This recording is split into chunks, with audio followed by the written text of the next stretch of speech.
여기 좀 이상한 회사가 하나 있습니다. 2025년 매출 5조 8,335억 원, 영업이익 7,447억 원, 영업이익률이 12.8%예요. 같은 오프라인 유통인 이마트 할인점이 작년 영업이익 872억, 롯데마트 국내 사업은 아예 적자였다는 걸 생각하면 이건 유통업에서 나올 수 있는 숫자가 아닙니다. 그런데 더 이상한 게 있어요. 이 회사 화장품을 직접 만들지 않습니다. 남의 브랜드를 가져다 팔 뿐이에요. K뷰티 열풍의 최대 수혜자인데 정작 자기 화장품은 주력이 아닙니다. 올리브영 이야기입니다. 보통 이런 얘기를 하면 이렇게 생각하시죠. 그냥 화장품 가게 아니야? 목 좋은데 매장 많이 깔아서 잘 된 거 아니야? 그런데 지난 10년을 한번 떠올려보세요. 이커머스가 오프라인을 통째로 삼킨 시대였습니다. 대형마트는 줄줄이 폐점했고 백화점은 구조조정했고 거리를 채우던 화장품 로드샵은 아예 사라졌어요. 오프라인 매장은 자산이 아니라 부채라는 게 상식이 된 시기입니다. 바로 그 10년 동안 올리브영은 매장을 1,400개까지 늘렸습니다. 흐름을 정면으로 거슬렀는데 이겼어요. 더 놀라운 건 경쟁사들의 결말입니다. 롯데가 만든 롭스, 그리고 GS 리테일이 만든 랄라블라, 한국에서 유통을 제일 잘한다는 두 대기업이 똑같은 시장에 뛰어들었어요. 결과는요, 2022년 둘 다 철수했습니다.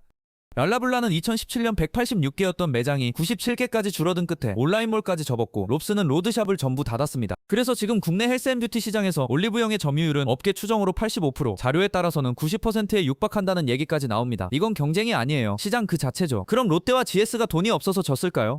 그럴 리가 없죠. 자본도, 부동산도, 유통 노하우도 올리브영보다 많으면 많았지 적지는 않았습니다. 목 좋은 자리를 잡는 능력으로 따지면 오히려 롯데가 한 수 위였을 거예요. 백화점부터 마트, 편의점까지 다 굴려본 회사니까요. 그런데도 졌습니다. 그것도 완패였어요. 그럼 대체 뭐가 달랐을까요? 올리브영이 이긴 이유는 화장품을 남들보다 잘 팔아서가 아니에요. 물건도 비슷했고, 가격도 비슷했고, 심지어 매장 생김새도 비슷했습니다. 진짜 차이는 이 회사가 우리는 무엇을 파는 곳인가? 라는 질문에 완전히 다른 답을 내렸다는 데 있어요. 미리 결론부터 말씀드릴게요. 올리브영은 화장품을 파는 회사가 아닙니다.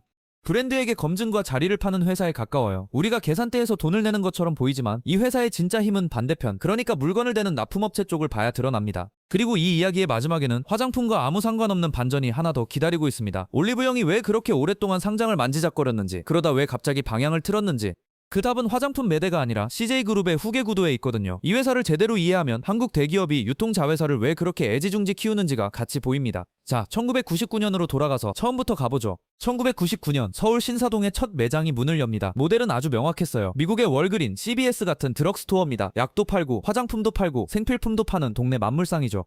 미국에서 이미 검증된 포맷이었으니 한국에서도 되겠지. 당시로서는 꽤 합리적인 판단으로 보였습니다. 그런데 여기서 치명적인 문제가 하나 있었어요. 미국 드럭스토어의 진짜 심장은 화장품이 아니라 처방약입니다. 약을 받으러 온 손님이 조제를 기다리는 동안 다른 걸 사는 구조예요. 약이 사람을 불러오고 나머지 물건이 돈을 버는 겁니다. 그런데 한국은요, 약사법 때문에 약국이 아닌 곳에서는 의약품을 팔 수가 없습니다. 즉, 한국에 들어온 드럭스토어에는 드럭이 없었습니다. 사람을 불러들이는 심장이 통째로 빠진 채로 시작한 거예요. 껍데기는 미국 드럭스토어인데 손님이 굳이 거기 가야 할 이유가 없는 가게가 된 겁니다. 결과는 예상대로였습니다. 올리브영은 10년 넘게 고전해요. 2000년대 내내 매장은 좀처럼 늘지 않았고 적자를 벗어나지 못했습니다. 지금 전국에 1400개가 깔린 올리브영만 아는 사람이라면 상상하기 어려운 시절이죠. 여기서 이 회사는 중요한 선택을 합니다. 미국 모델을 어떻게든 그대로 이식하려고 애쓰는 대신 빠진 심장을 아예 다른 걸로 갈아 끼우기로 한 거예요. 약 대신 무엇을 넣을까? 답은 화장품이었습니다. 드럭스토어에서 드럭을 빼고 그 자리에 뷰티를 넣는다. 말은 쉽지만 이건 사실 업의 정의를 통째로 바꾸는 결정이었습니다. 왜 이게 결정적이었냐면요, 2000년대 한국에서 화장품을 사는 방법은 사실상 딱 두 가지였습니다. 하나는 백화점이에요. 비싸고 점원이 따라붙고 문턱을 넘기부터가 부담스럽죠. 구경만 하고 나오기가 어려운 공간입니다. 다른 하나는 로드샵이에요. 미샤, 더페이스샵, 스킨푸드처럼 브랜드가 자기 이름을 간판에 걸고 낸 단독 매장입니다. 저렴하고 접근성도 좋아서 2000년대 후반에는 거리마다 하나씩 있었죠. 그런데 로드샵에는 구조적인 한계가 하나 있었어요. 미샤 매장에는 미샤만 있습니다. 더페이스샵 매장에는 더페이스샵만 있고요. 소비자는 비교를 할 수가 없어요.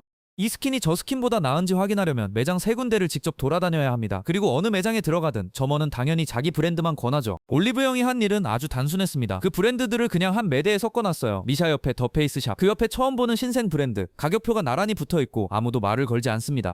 소비자는 마음껏 비교하고 발라보고 아무것도 안 사고 그냥 나가도 돼요. 별것 아닌 것 같죠? 그런데 이 순간 화장품 쇼핑의 성격이 완전히 바뀝니다. 설득당하러 가는 곳에서 내가 고르러 가는 곳이 된 거예요. 주도권이 점원에게서 소비자에게로 넘어간 겁니다. 이걸 비유하자면 이렇습니다. 로드샵이 브랜드마다 하나씩 있는 직영 대리점이었다면 올리브영은 검색창을 오프라인으로 옮겨놓은 거예요. 검색창의 가치는 물건을 직접 만드는 데 있지 않죠. 다 모아놓고 비교하게 해주는 데 있습니다. 올리브영이 화장품을 안 만들면서도 화장품 시장의 중심이 된 첫 번째 이유가 바로 여기 있습니다. 그리고 2010년대 중반 이 구조의 시대가 선물을 하나 얹어줍니다. 로드샵이 무너지기 시작한 거예요. 미샤도, 더페이스샵도, 스킨푸드도 매장을 줄이거나 문을 닫습니다. 이유는 여러 가지였어요. 온라인 쇼핑이 커졌고 브랜드 충성도가 약해졌고 무엇보다 소비자가 한 브랜드만 파는 매장을 답답해하기 시작했죠. 로드샵이 무너지면 그 수요는 어디로 갈까요? 화장품을 온라인으로만 사기엔 여전히 불안한 사람들이 있습니다. 색을 봐야 하고 발라봐야 하니까요. 그 사람들이 갈 수 있는 곳이 이제 올리브영밖에 없었어요. 경쟁자가 죽으면서 남긴 수요를 통째로 흡수한 겁니다. 여기까지만 봐도 운이 좋았다고 할 수 있죠. 그런데 이게 끝이 아니에요. 진짜 중요한 변화는 소비자가 아니라 정반대편 브랜드 쪽에서 일어납니다. 그리고 이 변화가 올리브영을 완전히 다른 회사로 만들어요. 로드샵이 무너졌다는 건 브랜드 입장에서는 자기 이름을 걸고 매장을 낼 방법이 사라졌다는 뜻입니다. 백화점은 신생 브랜드를 받아주지 않고요. 그럼 이제 막 화장품을 만든 신생 브랜드는 대체 어디서 물건을 팔아야 할까요? 오프라인에 남은 선택지는 사실상 하나였습니다. 올리브영이죠. 바로 여기서 이 회사의 성격이 결정적으로 바뀝니다. 물건을 사다 파는 유통업체에서 누구를 통과시킬지 정하는 심사위원으로요. 자리를 나눠주는 쪽이 힘을 갖는 건 당연한 일입니다. 생각해보세요. 신생 브랜드에게 올리브영 입점은 단순한 팔로가 아닙니다. 이 브랜드는 검증됐다는 도장이에요. 올리브영에 깔렸다는 사실 자체가 브랜드의 이력서가 됩니다. 대표적인 게 라운드랩이에요. 이 회사의 1025 독도 토너는 2019년 올리브영에 입점하면서 매출이 급성장했고 이후 올리브영 어워즈 스킨토너 부문에서 몇 년째 1위를 지키고 있습니다. 매대에 놓이는 순간 브랜드의 운명이 바뀐 거죠. 그런데 공정하게 짚고 넘어가야 할 게 하나 있어요. 최근에는 이 관문을 아예 건너뛰는 브랜드들이 나오고 있습니다. 조선미녀나 아노아 같은 브랜드는 국내 매대에서 증명받는 대신 틱톡에서 바이럴을 터뜨리고 곧장 아마존 베스트셀러에 오른 다음 세포라와 얼타로 갔어요. 조선미녀의 맑은 쌀 선크림은 아마존 선크림 부문 1위까지 올랐습니다. 올리브영의 도장이 없어도 세계에서 팔린 겁니다. 이건 뒤에서 얘기할 위험 신호와 곧장 연결됩니다. 그리고 2018년 이 회사는 자기 약점을 무기로 바꾸는 수를 하나 둡니다. 오늘 드림이라는 서비스예요. 온라인으로 주문하면 3시간 안에 배송해줍니다. 어떻게 가능하냐고요? 전국에 깔아둔 매장을 그대로 물류창고로 쓰는 거예요. 지금은 도시명 물류센터 25곳에 매장 1,400여 곳을 함께 돌립니다. 성과를 보면 이 판단이 얼마나 정확했는지 알 수 있습니다. 오늘 드림 연간 주문 건수는 2022년 598만 건에서 2023년 994만 건, 그리고 2024년에는 1,499만 건으로 늘었습니다. 2년 만에 2배 반이 된 거예요. 다들 이커머스가 오프라인 매장을 죽인다고 했는데 올리브영은 바로 그 매장으로 이커머스를 했습니다. 여기서 쿠팡이 왜 이 시장만큼은 삼키지 못했는지가 설명됩니다. 화장품은 좀 특이한 카테고리예요. 색을 눈으로 직접 봐야 하고 피부에 발라봐야 하고 게다가 오늘 저녁 약속 전에 당장 필요할 때가 많습니다. 립스틱 색이 화면이랑 다르면 반품이고 내일 새벽에 오는 건 이미 늦어요. 생수나 휴지처럼 뭐가 오든 똑같은 물건이 아닌 겁니다. 그래서 다른 업종에서 매장은 임대료만 나가는 비용이었지만 화장품에서 매장은 온라인이 복제할 수 없는 자산이었어요. 올리브영은 그 자산을 이미 1,400개 갖고 있었고요. 자, 이제 진짜 돈이 어디서 나오는지 뜯어볼 차례입니다. 올리브영의 수익 구조는 백화점과 정반대예요. 백화점이 하는 일은 사실 부동산업에 가깝습니다. 브랜드에게 자리를 빌려주고 매출의 일부를 수수료로 받아요. 물건은 어디까지나 브랜드 거고 안 팔리면 그건 브랜드 손해죠. 백화점은 위험을 지지 않는 대신 마진도 제한적입니다. 반면 올리브영은 직매입이에요. 자기 돈으로 물건을 사서 자기 재고로 끌어안고 자기가 팝니다. 직매입은 위험합니다. 안 팔리면 재고가 그대로 손해로 남거든요. 대신 팔리면 마진을 온전히 자기가 먹습니다. 그리고 더 중요한 게 있어요. 내 돈으로 산 물건이니까 무엇을 살지 어디에 놓을지를 전부 올리브영이 정하게 됩니다. 백화점은 브랜드에게 자리를 빌려준 세입자 관리인이지만 올리브영은 매대의 주인인 거예요. 이 구조가 만든 숫자가 바로 영업이익률 12.8%입니다. 옆 동네 대형마트가 1% 안팎을 오가거나 아예 적자를 내는 동안에요. 그런데 진짜 핵심은 따로 있습니다. 매대 그 자체가 상품이라는 거예요. 브랜드 입장에서 올리브영의 좋은 자리, 세일 행사, 매대 앞줄은 그냥 진열이 아니라 광고입니다.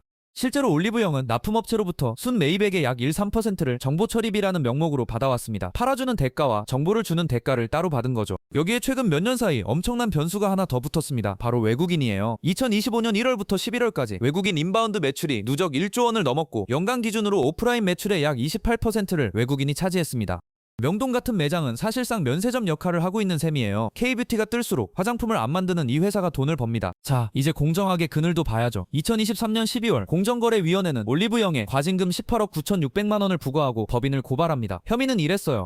납품업체가 경쟁사인 랄라블라나 롭스 행사에 참여하지 못하도록 막았다는 겁니다. 자기 행사에 넣은 품목은 경쟁사 행사에 못 내놓게 한 거죠. 그런데 여기서 좀 씁쓸한 계산이 하나 나옵니다. 과징금이 약 19억 원이에요. 올리브영 매출 5조 8천억 원에 0.03% 수준입니다. 위법으로 얻은 지배력의 값이 19억이라면 이건 처벌이라기보다 그냥 비용에 가깝습니다.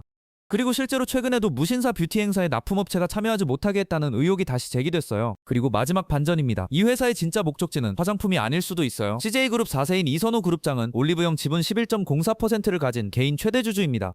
오랫동안 시장은 올리브영 상장을 기다렸는데 최근 이 회사는 상장을 전제로 도입했던 임직원 스톡 옵션을 전량 취소하며 IPO에서 발을 뺐고 대신 지주사 CJ와의 합병설이 돌고 있습니다. 이게 왜 중요하냐면요. 올리브영의 기업 가치가 곧 승계의 환율이기 때문입니다. 올리브영이 비쌀수록 그 지분을 들고 CJ 지주사와 합칠 때 4세가 손해주는 지배력이 커져요. 반대로 올리브영이 싸게 평가되면 그만큼 손해고요. 그러니까 올리브영의 고성장은 단순한 캐시카우인 동시에 승계의 지렛대이기도 한 겁니다. 우리가 매대에서 립밤 하나를 집을 때 그 매출은 실적표에만 찍히는 게 아니라 지분율 계산에도 들어가는 셈이죠. 화장품 매대 뒤에 지배구조가 서 있는 겁니다. 자, 정리해볼까요? 이 사례에서 뽑아낼 수 있는 교훈은 세 가지입니다. 첫 번째, 카테고리의 정의를 의심하라. 올리브영은 미국 드럭스토어를 그대로 베끼려다가 10년을 잃었고 거기서 드럭을 빼내고 나서야 이겼습니다. 성공한 모델을 그대로 가져오는 건 안전해 보이지만 그 모델이 왜 작동했는지를 모르면 껍데기만 옮겨오게 돼요. 월그린의 힘은 진열대가 아니라 처방전에 있었으니까요. 원본에 충실한 게 늘 정답은 아닙니다. 두 번째, 오프라인은 죽지 않았습니다. 죽은 건 목적이 없는 오프라인이에요. 올리브영의 매장은 물건을 파는 곳에서 비교하는 곳으로 다시 3시간 배송의 물류 거점으로 계속 역할이 바뀌었습니다. 같은 부동산인데 하는 일이 3번 바뀐 거죠. 문을 닫은 회사들은 매장을 그냥 물건 파는 곳으로만 뒀습니다. 그건 온라인이 더 잘하는 일이었고요. 자산이 문제가 아니라 그 자산을 뭐라고 정의하느냐가 문제였습니다. 세 번째, 독점은 공짜가 아닙니다. 경쟁자가 사라진 시장의 1등은 보통 소비자 가격을 올려서 힘을 쓰지 않아요. 그건 너무 티가 나거든요. 대신 눈에 잘 안 보이는 곳, 그러니까 납품업체와의 관계에서 힘을 씁니다. 그리고 그 힘은 언젠가 규제라는 이름으로 돌아와요. 지금이야 과징금이 약 19억이라 감당 가능하지만 시장의 85%를 쥔 회사의 규제 수위가 계속 이 정도에 머물 거라고 보긴 어렵습니다. 독점은 완성된 성취가 아니라 청구서가 잠시 미뤄진 상태에 가까워요. 그럼 앞으로는 어떨까요? 성장 시나리오는 명확합니다. K뷰티 인바운드가 계속 커지고 올리브영이 한국을 넘어 글로벌 브랜드의 관문 역할을 굳히는 그림이죠. 반대로 위기 시나리오는 세 갈래예요. 첫째는 아래에서 올라오는 새 경쟁자입니다. 다이소 화장품 매출은 3,376억 원 규모로 커졌고 반년 만에 2배로 뛰었어요. 둘째는 아까 본 관문 우회입니다. 틱톡과 아마존이 있으면 올리브영 매대 없이도 브랜드가 클 수 있어요. 셋째는 독점을 겨냥한 규제, 그리고 승계라는 목적이 사업 판단을 흔드는 경우입니다. 이 사례를 한 문장으로 정리하면 이렇습니다. 올리브영은 화장품을 만들지 않고 화장품이 지나가는 길목을 소유했다. 만드는 자보다 길목을 쥔 자가 더 많이 벌 수 있다는 것. 그게 이 회사가 보여준 구조입니다. 오늘 내용이 흥미로우셨다면 구독과 좋아요 부탁드려요. 여러분은 올리브영의 독점 어디까지가 괜찮다고 보시나요? 댓글로 남겨주세요. 다음에도 비즈니스의 구조를 해부해보겠습니다.